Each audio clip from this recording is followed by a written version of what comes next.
तो गुरुदेव आगे क्या कह रहे हैं कि ये व्यवस्था परमात्मा उनकी करेगा जो भक्ति चाहेंगे, बकवाद करने वालों के लिए नहीं करेगा भगवान, वो बकवाद करते रहेंगे।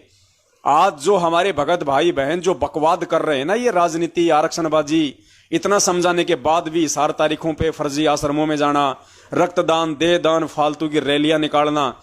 अब बताओ नेपाल के अंदर हैं वो हजारों की संख्या में अपना समय बर्बाद करते हुए वो रैली निकाल रहे हैं। आज शायद वहां पे कोई मेला लगता होगा कोई पशुपतिनाथ का, जिसमें जीवों की हत्या होती है, वहां पे भैंसें काटी जाती हैं। रैली निकाल रहे हैं बहुत बड़ी, नेपाल में माइक लगा के गाड़ियों से, जीव हत्या बंद करो, जीव हत्या बंद करो। अरे भाई, परमात्मा ने भक्ति दे दी, बैठ के भक्ति कर ले। ये जीव हत्या रुकवाने का ठेका आपने नहीं ले रखा। गुरुदेव के सत्संगों पे ध्यान दो। 27 साल हो गई गुरुदेव को सत्संग करते हुए, और उस समय गुरुदेव के नेपाल के भी भगत थे। गुरुदेव 2014 में जेल में गए, ध्यान रखना। 14 से पहले क्या नेपाल के भगत नहीं थे? क्या हिंदुस्तान के भगत नहीं थे? क्या नेपाल में उस समय वो पशुपतिनाथ के मंदिर में क्या जीवों की हत्या नहीं हो रही थी? क्या हिंदुस्तान में बूचड़ खाने नहीं चल रहे? क्या परमात्मा ने 27 साल में कभी अपने भक्तों को कहा कि तुम रैलियां निकालो, ये मुर्गे मत काटो, ये बकरे मत काटो, जोटे मत काटो? कभी कहा परमात्मा ने कि बच्चों जीव हत्या के खिलाफ रैलियां निकालो? परमेश्वर ने क्या कहा कि बच्चों ये अन्यायी का लोक है, तुम यहां की व्यवस्था सुधारने में लगोगे तो तुम बिगड़ जाओगे, काल तुम्हें ठग लेगा। ये व्यवस्था तो सुधारने वाला ही सुधारेगा। तुम्हें भगवान का नाम मिल गया, अपनी भक्ति कर लो बैठ के, ये तुम्हारे लिए अच्छा रहेगा। लेकिन पुण्यात्माओं, काल प्रेरित जब भगत हो जाता है, वो अच्छे भले का निर्णय नहीं कर पाता है, भले बुरे का निर्णय नहीं कर पाता है। और ये साध संगति से ना जुड़ने का नतीजा है, जो उस परमेश्वर के ज्ञान को आधार ना बना के, और नेपाल में वो रैली निकाली जा रही है। अब बताओ, तुम साल में एक बार वो रैली निकालते हो और कहां भोगते हो? गली कूचों में जा जाके लेके टेम्पू बना के फालतू के बैनर, संगत का पैसा बर्बाद करके, जीव हत्या बंद करो, जीव हत्या बंद करो। हैं, क्या हो जाएगा उससे? तुमने पिछली बार भी वो रैली निकाली थी नेपाल में, हो गई जीव हत्या बंद, हो गया पशुपतिनाथ का मंदिर बंद, हो गई हत्या बंद। एक साल में तुम कौन सा वो किला तोड़ लोगे 2 घंटे रैली निकाल के? तेरे पड़ोस में जहां तू रहता है उस शहर में क्या कोई बुचड़ खाना नहीं है? क्या तेरे आसपास में कोई मुर्गा काटने वाला नहीं है? क्या कोई कसाई की दुकान नहीं है? बकरे काटने वाले की दुकान नहीं है? उसको तूने कितनी बार बोला जाके कि भाई साहब ये बंद कर दे, ये जीव हत्या है? उसको बोलने की तो तेरी हिम्मत है नहीं, और ये ड्रामा करने के लिए तुम्हारे अंदर हिम्मत दे देता है काल भगवान, संगत का पैसा और समय बर्बाद करवाने के लिए। अरे गुरुदेव ने कभी हिंदुस्तान में कोई जीव हत्या के खिलाफ कोई रैलियां निकलवाई क्या? नेपाल में कोई रैली निकलवाई क्या परमात्मा ने अपने रहते सहते? कोई रक्तदान किसी का करवाया? देह दान किसी का करवाया? जाटों को आरक्षण दिया? कांग्रेस बीजेपी को वोट डलवाई भगवान ने? तुम्हारी बुद्धि क्यों भ्रष्ट हो रही है? इस समय का सदुपयोग तुम साध संगति से जुड़ के अपनी भक्ति और आत्म कल्याण के लिए क्यों नहीं कर रहे? अपना समय और समाज से बर्बाद करने के लिए क्यों कर रहे हो? अपनी मर्यादा क्यों तोड़ रहे हो तुम इन काल एजेंटों के पीछे चल के? पुण्यात्माओं, बड़ा मुश्किल है यहाँ पे, इसलिए भगवान सत्संगों में रोता है कि मेरे इतना समझाने के बाद भी नालायकों की आंखें नहीं खुल रही। तो यहां परमात्मा हमें समझा रहे हैं पुण्यात्माओं कि बकवाद करने वालों की भगवान उस समय रक्षा नहीं करेगा। और पुण्यात्माओं, परमात्मा के कुछ ही हीरे मोती लाल होते हैं जिनको ये बातें समझ में आती हैं, और जो समझ के साथ संगति से जुड़ जाते हैं, गुरु वचन और गुरु मर्यादा को प्रथम रख के चलते हैं, वही भक्ति मार्ग पे सफल होते हैं। परमात्मा अपने शब्द में कहते हैं कि कुछ वाणी है परमात्मा की कि लागी का मार्ग और है, कोई देखो सत्संग करके। हर किसी के समझ में नहीं आती हैं ये बातें। तो यहां गुरुदेव कह रहे हैं अपने सत्संग में कि परमात्मा उस समय उन्हीं की रक्षा करेगा, उन्हीं की सुरक्षा करेगा जो भक्ति चाहेंगे, बकवाद करने वालों की नहीं करेगा बिल्कुल भी। तो भाई, मैनेजमेंट के पीछे लगे हुए भाई बहनों, काल खोल के सुन लो भगवान का सत्संग, ये फाइनल आदेश है। उस समय तुम चिल्लाओगे, तुम रोओगे। ये कोरोना से जो मरे हैं हजारों की संख्या में, एक्सीडेंट होके जो मर रहे हैं, वो भी उस समय चिल्ला रहे थे, गुरुजी दया करो, गुरुजी रक्षा करो, भगवान बचाओ। नहीं बचाया परमात्मा ने। धरती पे प्रकट होने के बावजूद नहीं बचाया, अंतर्यामी होने के बावजूद नहीं बचाया। अरे महाराष्ट्र से आ रहे थे, 12 एक साथ मरे हैं। क्या भगवान को पता नहीं था उस अंतर्यामी को जेल में बैठे बैठे कि अब 2 मिनट बाद में वो मरने वाले? क्यों नहीं बचाया भगवान ने? भगवान तो कुछ भी कर सकता है, 1 सेकंड में वो तो वहीं भी प्रकट हो सकता है, बस को अपने हाथ से उठा सकता है। कुछ भी कर दे भगवान, क्यों नहीं बचाया? क्योंकि तुम मर्यादा विहीन हो, तुम मर्यादा तोड़ चुके हो, तुम एक पीले पर्चे को अपना गुरु मान चुके हो, उन भगोड़े व्यक्तियों से जुड़ के उनको अपना सतगुरु मान चुके हो, परमेश्वर की मर्यादा तोड़ चुके हो। तो सत्सेवक भाई बहनों से दास का निवेदन है, पुण्यात्माओं, ये अंतिम पेड़ का पत्ता बताया परमात्मा ने, अंतिम पेड़ का पत्ता, कि पुण्यात्माओं तुम्हारा ये जन्म अंतिम पेड़ का पत्ता है। अभी पहले ये मालिक का ये सुन लीजिए थोड़ा सत्संग, उसके बाद फिर आगे हम चर्चा करेंगे। पिप्पा होगा टेगा जैसे ये, अगर ये माहौल नहीं बदलाते फिर भगवान व्यवस्था करेगा। आपके घर में 2 दाने होंगे, तड़के भरा पाओगा मटका, पिप्पा भरा पाओगा टेगा, इस तरह कर देगा दाता आपके लिए। लेकिन भक्ति करवाने के लिए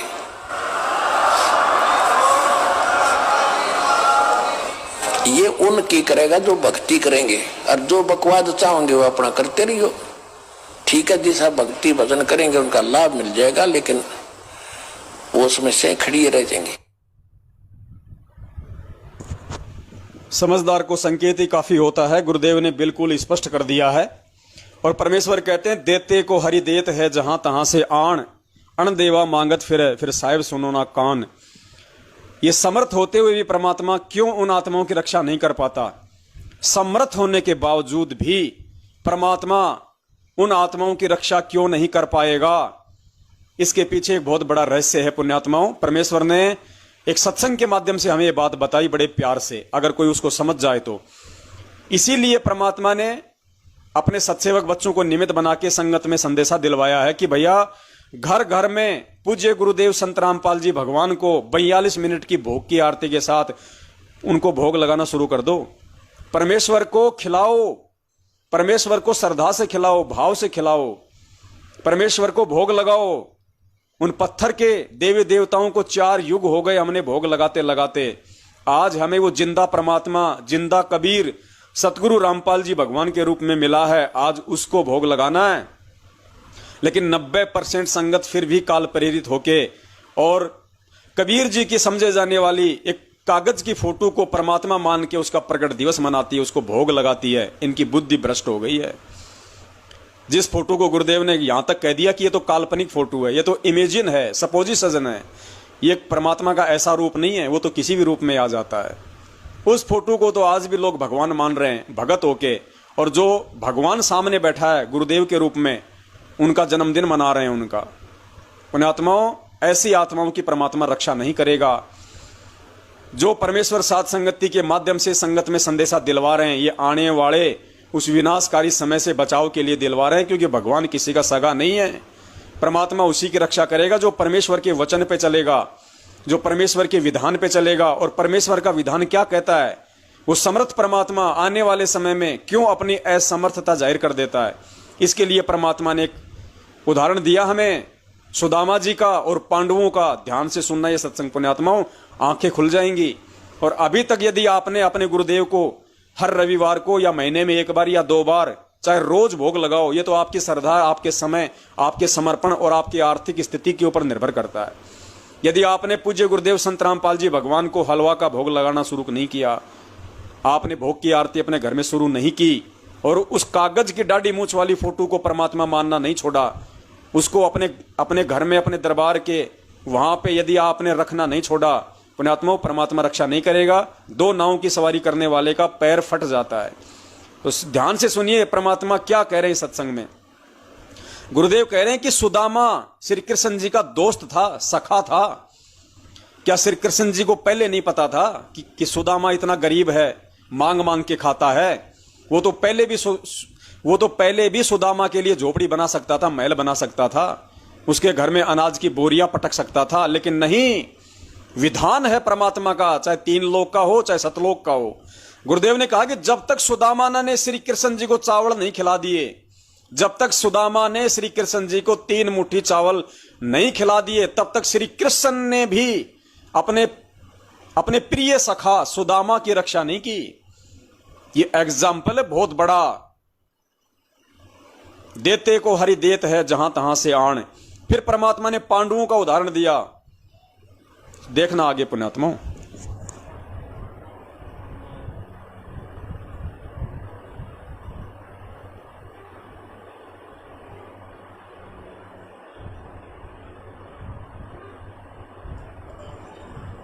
कि भाई देखो भोजन का भोग लगवाया था तंदुल कहे चावलों को।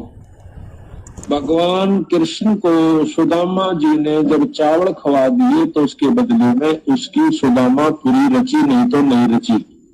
क्योंकि पहले भी तो प्रेम था, पहले के जाने नहीं थे कि सुदामा हमारा प्यारा सा दुखी कि भाई देखो भोजन का भोग लगवाया था तंदुल कहे चावलों को।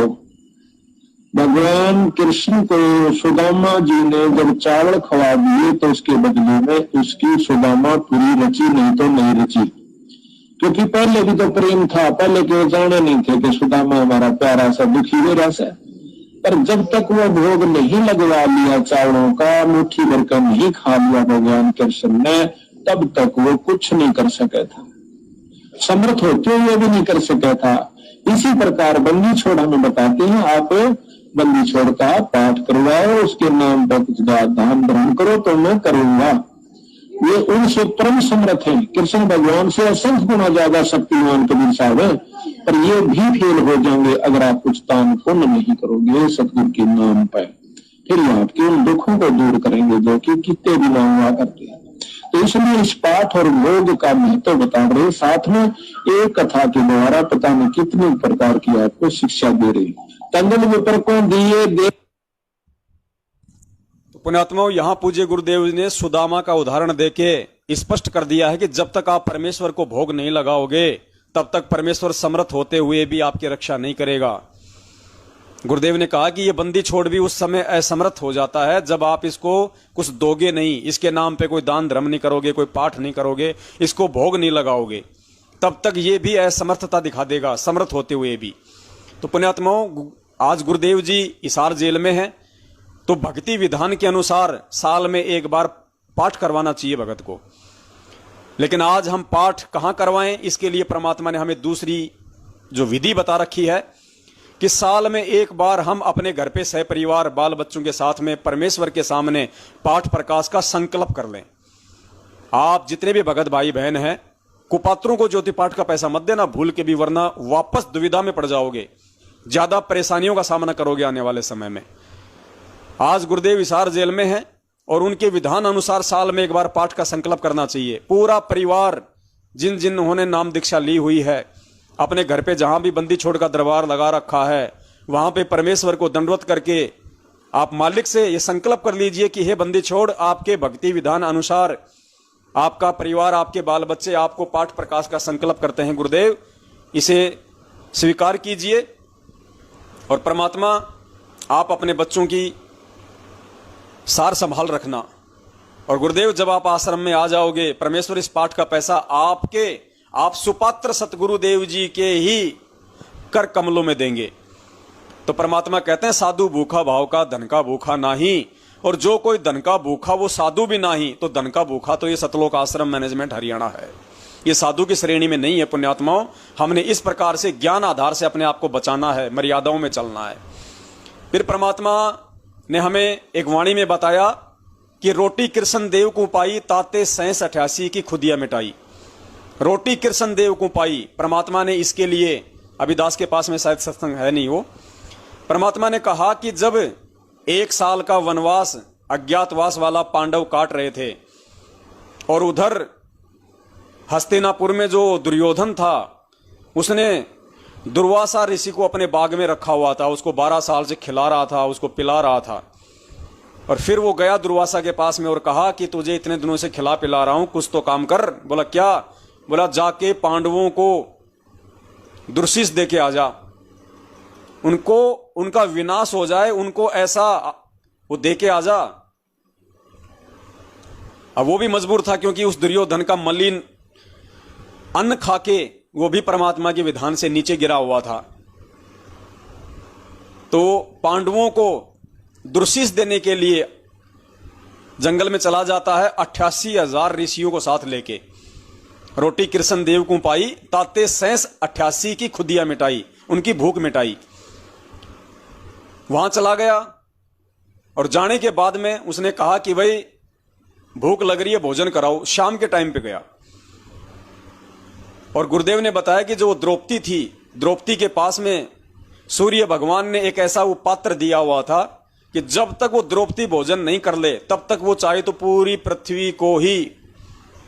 पृथ्वी को वो भोजन करा सकती है।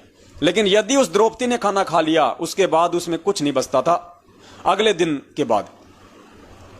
तो उस समय उसने द्रौपदी ने खाना खा लिया और लेट गया वो दुर्वासा, और जाने के बाद कहा कि भाई भूख लग रही है, भोजन कराओ।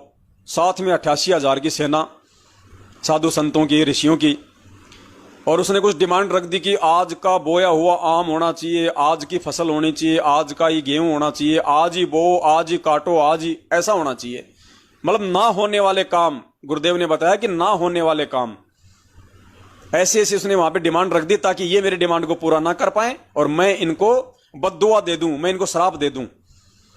उधर से पुण्यात्मा वो कबीर परमात्मा श्री कृष्ण जी का रूप बना के, क्योंकि पांडवों का गुरु श्री कृष्ण था, वो परमेश्वर श्री कृष्ण जी का रूप बना के पांडवों के पास जंगल में गया और उस समय कहा कि भाई क्या हुआ, भाई क्यों चिंतित हो, क्या हो गया। वो श्री कृष्ण जी को याद करने लग गए उस समय, क्योंकि आपत्ति के समय अपने गुरु भगवान को ही याद किया जाता है।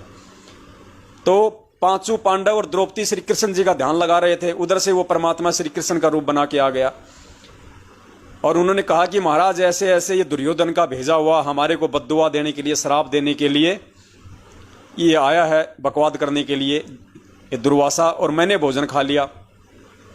तो पुण्यात्मा अब ध्यान देना आगे गुरुदेव ने क्या कहा। श्री कृष्ण रूप में परमेश्वर ने कहा कि भाई पहले मुझे कुछ खिलाओ।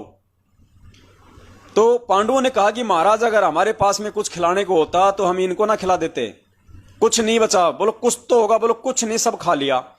बोला द्रौपदी वो जो झूठा जो बर्तन है, पुण्यात्मा झूठा बर्तन, परमेश्वर ने कहा श्री कृष्ण रूप में कि वो जो झूठा बर्तन है उसमें देखो कोई साग का पत्ता वगैरह कुछ लग रहा होगा, अरे वो ही खिला दो। तो द्रौपदी ने देखा तो उसमें साग वाग का जो पत्ता था वो लग रहा था थोड़ा बहुत। तो परमेश्वर ने उसमें पानी डाला, उसको घोड़ा, हिलाया और वो पिया।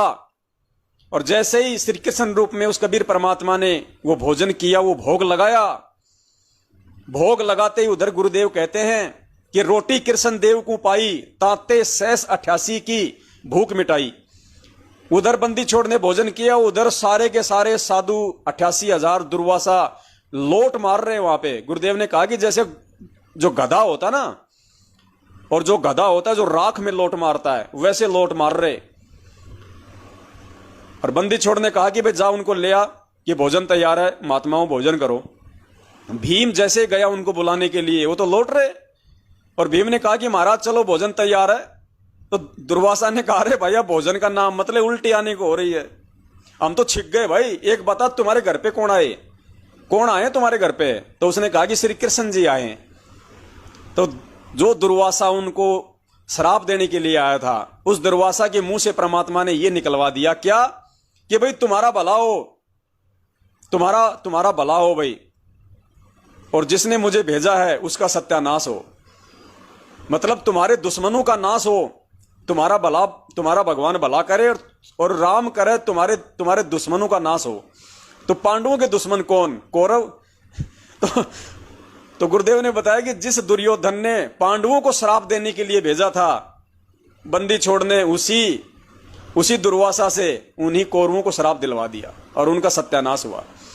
तो कहने का मतलब है खुद वो बंदी छोड़ जो श्री कृष्ण जी का रूप बना के गया था, वो तो समर्थ था, वो तो खाना सबकी भूख शांत कर सकता था, वो तो वहां पे मिनटों में भंडारे भर सकता था। जैसे काशी में 18 लाख लोगों के लिए भगवान ने 9 लाख बैलों के ऊपर, उनको तो बैलों की भी आवश्यकता नहीं थी, लेकिन लीला करता है परमात्मा। जब 18 लाख की परमात्मा ने भूख शांत की वहां पे 3 दिन तक बिना इस पृथ्वी के एक अनाज के दाने के, तो वो परमात्मा तो 88,000 उन ऋषियों को भी खाना खिला सकता था, लेकिन नहीं, अपना विधान बताया भगवान ने कि द्रौपदी पहले कुछ मुझे खिला।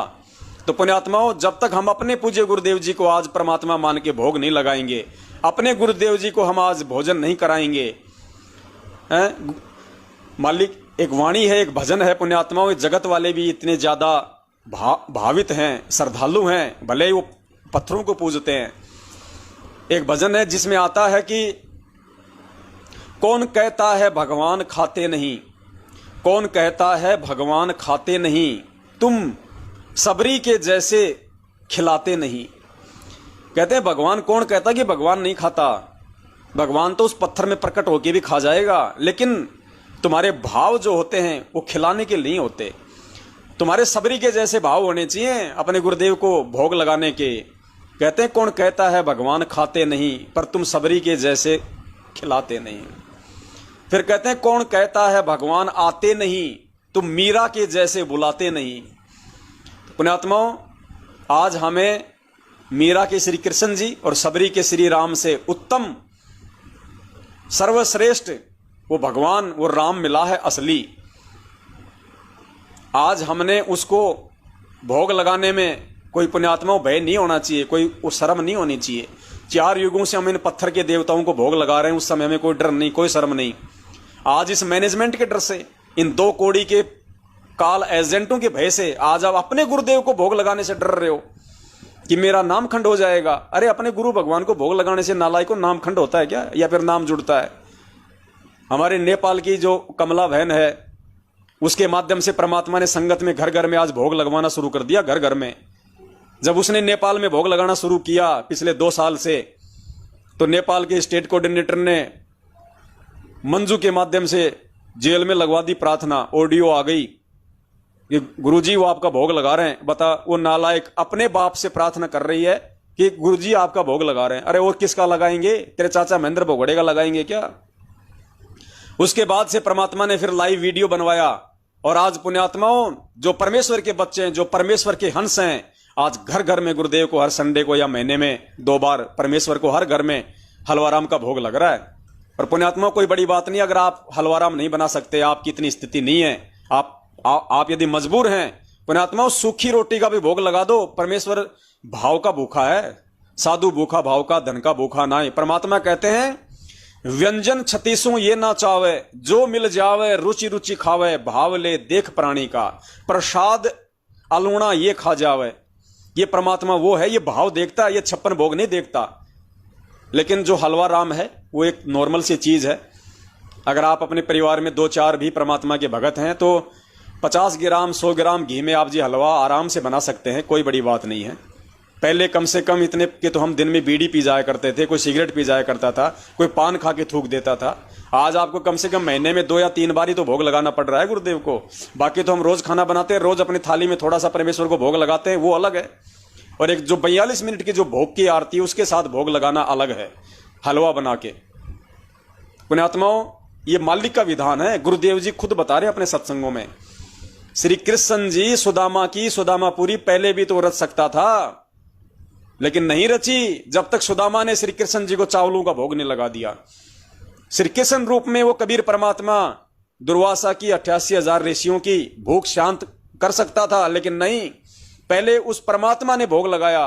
पांडवों का झूठा परमेश्वर ने पानी घोल के पिया, अपने विधान को पूरा किया भगवान ने। ये सत्संग आज परमात्मा ने हमें इसीलिए समझाए कि पुण्यात्माओं, जब परमेश्वर ने उनके साथ में कोई छल कपट नहीं किया, उस समय परमात्मा ने कोई भेदभाव नहीं किया, तो आज तो परमात्मा साक्षात अपने वास्तविक रूप और स्वरूप में धरती पे प्रकट है। आज कैसे अपने विधान को तोड़ देगा?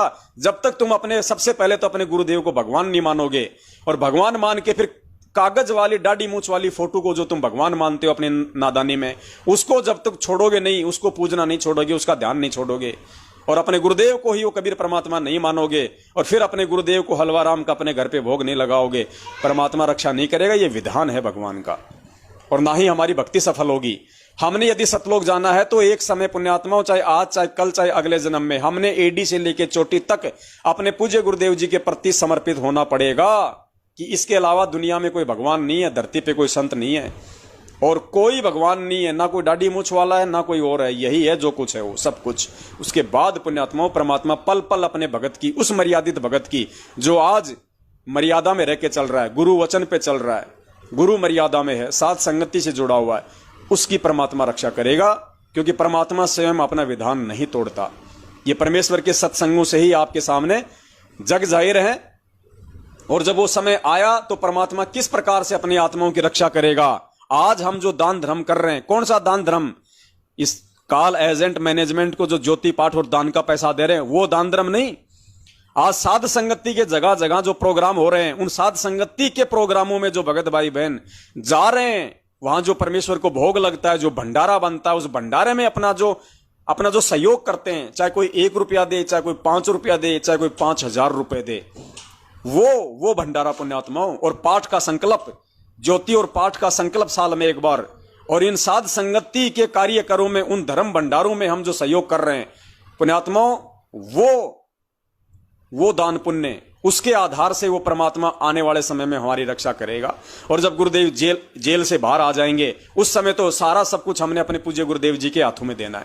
पाठ का पैसा भी अपने गुरुदेव के हाथ में देना है, ज्योति का भी अपने गुरुदेव के हाथ में देना है, 10वें अंश का भी गुरुदेव के हाथ में देना है। लेकिन आज गुरुजी हमारे बीच में नहीं है शारीरिक रूप से, इसलिए हमने पाठ का तो संकल्प कर लेना है, क्योंकि सत्य भक्ति है, परमात्मा अंतर्यामी है, वो भाव का भूखा है।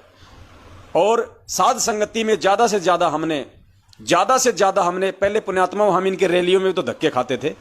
ये कभी डीसी को ज्ञापन दे रहे हैं मैनेजमेंट वाले, कभी सीएम को ज्ञापन दे रहे हैं, कभी प्रधानमंत्री के सामने इच्छा मृत्यु का फॉर्म भर रहे हैं, कभी रक्तदान, कभी देहदान। हम वहां भी तो धक्के खा रहे थे, अपना समय बर्बाद कर रहे थे। आज जहां भी आपको साध संगति का प्रोग्राम मिल जाए, और यदि आप जाने में सक्षम हैं, आपको ऐसा कोई विशेष कोई काम धंधा नहीं है पीछे, आपकी जेब में 2 पैसा है, भगवान की दया से आपको जाना चाहिए, चाहे आपको 500 किलोमीटर से क्यों ना आना पड़े, आपको जाना चाहिए पुण्यात्माओं। वो प्रोग्राम भले एक रात का है, लेकिन एक रात में परमात्मा हमारी भक्ति से कितनी बैटरी चार्ज कर देता है, हमें इस चीज का आइडिया भी नहीं है। फिर देखिए परमात्मा किस प्रकार से अपने भगत की रक्षा करेगा।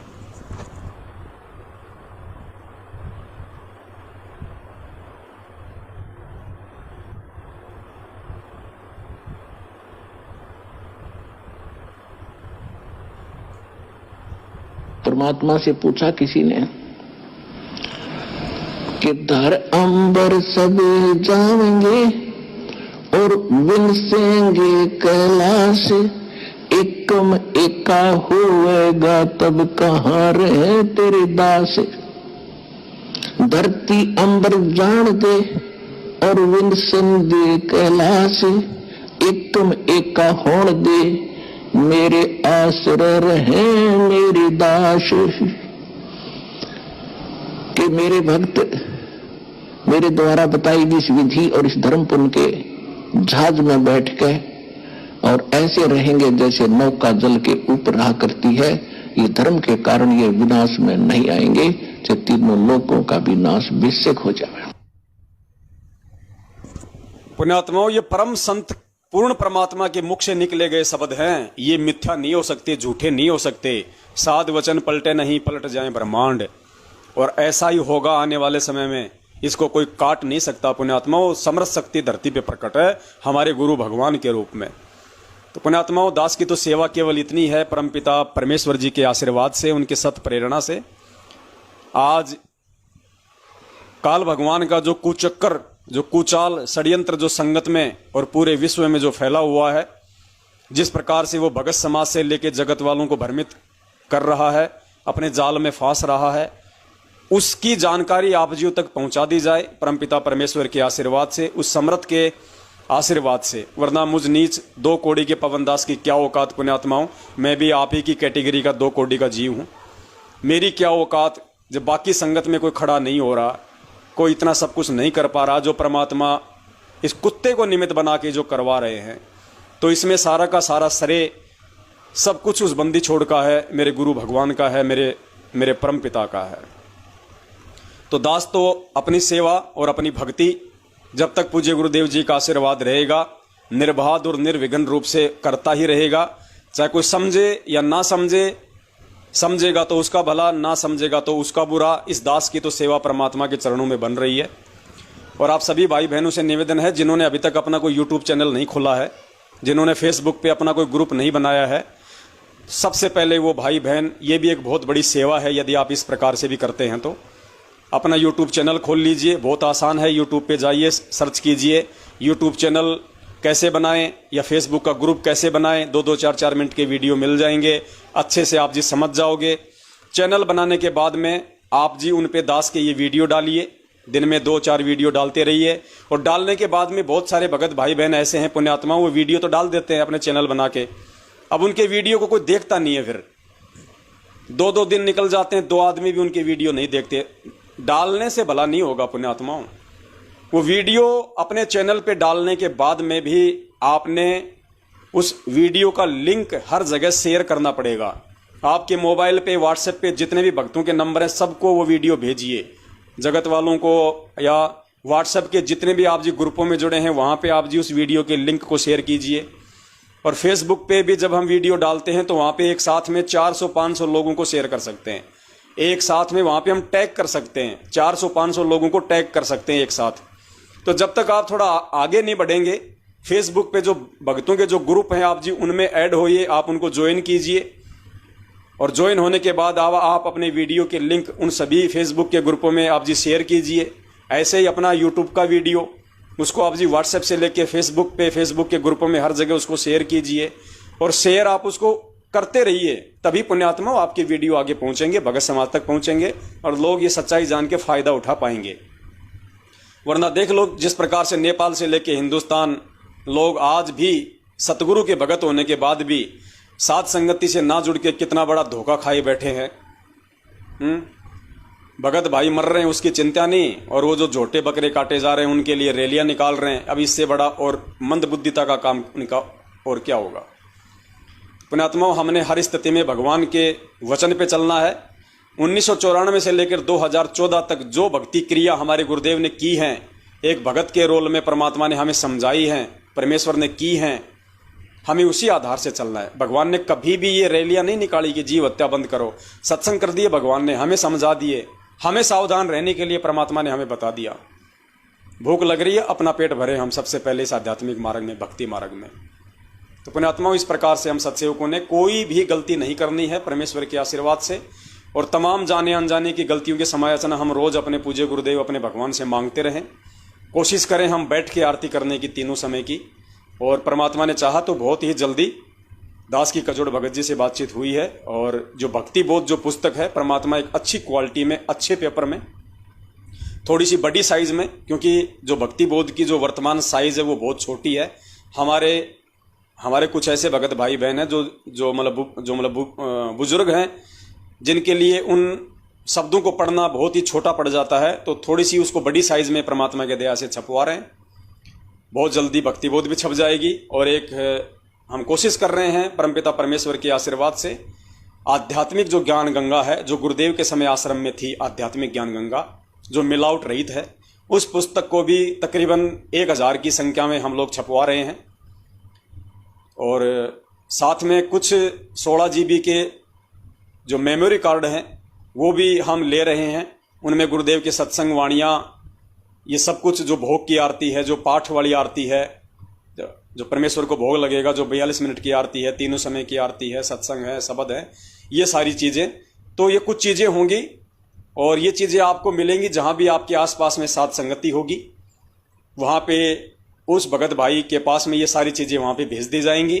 और जो भी कॉस्ट इनकी होगी, जो इनकी लागत आएगी, केवल वही आप लोगों से लिया जाएगा। जो भी भाई बहन उसको लेना चाहेगा, चाहे मेमोरी कार्ड हो, चाहे आध्यात्मिक ज्ञान गंगा हो, चाहे भक्ति बोध हो, चाहे पूज्य गुरुदेव जी की कोई फोटो हो, जो भी सामान सतगुरुदेव जी के आशीर्वाद से हम तैयार करवाने जा रहे हैं, वो सारी की सारी जो वो चीज़ें हैं आपको वहाँ पे मिल जाया करेंगी। इसके लिए आपको साथ संगति में जाना पड़ेगा। कोई भाई अगर ये कहे कि मैं दूर हूँ भाई, मैं नहीं आ सकता, मुझे कोरियर कर दो, ये बिल्कुल संभव नहीं होगा। हमने इसको व्यापार के रूप में नहीं लेना है। वो सारा सामान मिला के अगर 200 रुपये का है और 250 रुपये फिर आपके वो कोरियर के लग जाएंगे, फ़ायदा क्या है इस चीज़ का। वो मिसयूज़ हो सकता है, बीच में ना पहुँचे आप तक, कई कारण हैं। इसलिए दास विनती करेगा उस सामान को प्राप्त करने के लिए जो अभी छपने जा रहा है, आप जी को साथ संगति के कार्यक्रम में आना पड़ेगा, वहीं से आपने सारी चीज़ें प्राप्त करनी पड़ेंगी। कुछ भगत भाई बहन जो भी नए हैं, इतना ज्ञान नहीं हो पाया है, और उनसे भी मेरी प्रार्थना है कि वो साथ संगति से जुड़े, निष्पक्ष भाव से, धैर्य के साथ में परमपिता परमेश्वर के जो सत्संग आपको दिखाए जा रहे हैं साथ संगति में, आप उनको सुने, अपने जीवन में आप उनको उतारें, आप उन पे अमल करें। क्योंकि पुण्यात्माओं, दास इतने समय से जो गुरुदेव के आशीर्वाद से आप लोगों के बीच में है, और दास जो संदेश है आप लोगों को सदगुरु आशीर्वाद से, उनके ज्ञान आधार से दे रहा है, सबसे पहले दास उन वचनों पे चलता है। वरना मेरी औकात नहीं है कि मैं आपको वो वचन बोल सकूं, आपको वो बात मैं करने को बोल सकूं। अगर मैं बोलूंगा तो इसके 2 कारण होंगे। सबसे पहले तो मैं दोषी बन जाऊंगा, क्योंकि मेरी उस करनी और कथनी में रात दिन का अंतर हो जाएगा, तो मैं भगवान का दोषी बन जाऊंगा। और दूसरा, यदि मैं बोलूंगा और यदि वो काम मैं नहीं कर रहा हूं और आपको खाली मैं सलाह दे रहा हूं, तो मेरे वचन आपके ऊपर काम नहीं करेंगे, वो निष्फल हो जाएंगे। ये भक्ति का विधान है। और यही कारण है आज लाखों की संख्या में ये पुस्तकें गांव गांव में पहुंचने के बाद भी लोग जागरूक नहीं हो रहे, क्योंकि इन पुस्तकों को बांटने वाले खुद अज्ञानी हैं, खुद मूर्खता में चल रहे हैं, गुरु वचन से हटके उल्टे जो है वो कुक्रम कर रहे हैं, राजनीतियां कर रहे हैं, आरक्षणबाजी कर रहे हैं, अंधे होके कुपात्रों को ज्योति पाठ और दान का पैसा दे रहे हैं। तो फिर वो दुनिया वाले तुम्हारे हाथ से ज्ञान गंगा लेके फिर वो क्यों वो पत्थर पूजा छोड़ेंगे? जब तुम दाढ़ी मूंछ वाली फोटो को नहीं छोड़ रहे पूजना, तो वो देवी देवताओं की फोटोओं को पूजना क्यों छोड़ेंगे? जब तुम भगत होकर राजनीति करना नहीं छोड़ रहे, तो दुनिया वाले तुमसे ज्ञान गंगा लेके राजनीति करना क्यों छोड़ेंगे? क्योंकि तुम्हारे शब्द निष्फल हो रहे हैं और उल्टा तुम भगवान के दोषी बन रहे हो। और पुण्यात्माओं, यही काल भगवान की सूक्ष्म चाल होती है। और इन सूक्ष्म चालों से दया परमपिता परमेश्वर की, जो अपने सत्सेवक बच्चों को उन्होंने ज्ञान आधार से बचाए रखा। इसी के साथ दास परमपिता परमेश्वर सतगुरु रामपाल जी भगवान से अनुमति चाहता है अगली लाइव साध संगति के लिए। सूचना आपको पहले दे दी जाएगी और आप सभी सत्सेवक भाई बहनों का दास धन्यवाद करना चाहेगा, जो आपने अपना कीमती समय निकाला, साध संगति से आप जी जुड़े रहे। और अभी 9 अक्टूबर को हरियाणा के गुड़गांव में साध संगति है। 9 अक्टूबर को हरियाणा के गुड़गांव में हमारी चंद्रो बहन है, गांव शिवाड़ी है। और जो पता है आप जी एक बार नोट कर लेना, या इस वीडियो के लास्ट में आप जी सुन लेना जो दास आपको बता रहा है। गांव शिवाड़ी बिरहेड़ा से शिवाड़ी के बीच में है, सरकारी स्कूल के पीछे है, तहसील फरूखनगर, जिला गुड़गांव, हरियाणा। और 9 तारीख को तो ये है परमात्मा का, 9 अक्टूबर को। और 16 अक्टूबर को हरियाणा में ही दूसरी जगह है, रोहतक में है। हमारी बहन दास को, उस बहन का नाम नहीं याद आ रहा, शीला हुड्डा है, सुशीला हुड्डा है, ऐसे उस बहन का नाम है, मालिक ने उस पर दया की है। तो 16 तारीख को 16 अक्टूबर को रोहतक में है, आप जी वहाँ भी शामिल हो सकते हैं। पोस्टर वगैरह आपके पास में आते रहेंगे, पहुँचते रहेंगे। और पुण्यात्मा 9 अक्टूबर को उत्तराखंड के देहरादून में रानी पोखरी में साध संगति और भंडारा था, लेकिन उनके पड़ोस में किसी की अचानक से मृत्यु हो जाने के कारण वो प्रोग्राम जो है उनको वो कैंसिल करना पड़ा। तो उत्तराखंड का जो प्रोग्राम था, जो रानी पोखरी का, वो परमात्मा ने 23 तारीख का रखवा दिया। यानी उत्तराखंड में 9 अक्टूबर से हटके 23 अक्टूबर को हो गया है। 23 अक्टूबर को शाम को 7:30 बजे बंदी छोड़ को भोग लगेगा, साध संगति होगी, भंडारा होगा। उससे पहले 9 अक्टूबर को आप जी कोशिश कीजिए, आपकी जो गुड़गांव में चंद्रो बहन है वहां पे आप जी जाइए, परमेश्वर की साध संगति में शामिल होइए और 5 यज्ञों का लाभ उठाइए, साध संगति का लाभ उठाइए, अपने बंदी छोड़ को भोग लगाइए, अपने परमात्मा को आप जी जो है वो प्रसन्न कीजिए। 9 अक्टूबर 2021 गुड़गांव में, गांव शिवाड़ी, बिरहेड़ा से शिवाड़ी के बीच में और सरकारी स्कूल के पीछे, तहसील फरूखनगर, गुड़गांव, हरियाणा। आगे साध संगतियों की जानकारी आपको मिलती रहेगी। और अभी 3 अक्टूबर को, जो अभी जा चुका है, क्योंकि आज 5 अक्टूबर है, आज से 2 दिन पहले 3 अक्टूबर को राजस्थान के जयपुर के पास में जोबनेर है, वहां पे परमात्मा का साध संगति और भंडारा था। 70-80 के आसपास वहां पे परमेश्वर की आत्माएं आई, बड़ा प्यार प्रेम से परमेश्वर ने भंडारा संपन्न करवाया। और 3 तारीख को ही उत्तर प्रदेश के हमीरपुर में था, वहां पे हमारे मोहनलाल भगत जी हैं, परमेश्वर ने उनको निमित्त बनाया। काफी संख्या में वहां पे परमेश्वर की आत्माएं आई भंडारे में। 3 तारीख का परमात्मा ने वो भंडारा भी संपन्न करवाया। तो बंदी छोड़ की दया हो रही है, जगह जगह सतगुरुदेव जी के आशीर्वाद से भंडारे शुरू होने जा रहे हैं। आप सभी को हिम्मत करनी चाहिए, आगे आना चाहिए। अब इन काल एजेंटों से डरना छोड़ देना चाहिए, अपने गुरुदेव भगवान को सामने रख के। और जगह जगह आपने भी साध संगति के प्रोग्राम रखवाने चाहिए, ज़्यादा से ज़्यादा आत्माएं उनमें शामिल हो सकें। आने वाले समय में पुण्यात्मा यही एकमात्र साधन है जो आप और हमारी रक्षा और सुरक्षा का कारण बनेगा। इसी के साथ दास अनुमति चाहता है। सत साहिब। बंदी छोड़ सतगुरु रामपाल जी परमेश्वर की जय हो। सत साहिब। जिसके सिर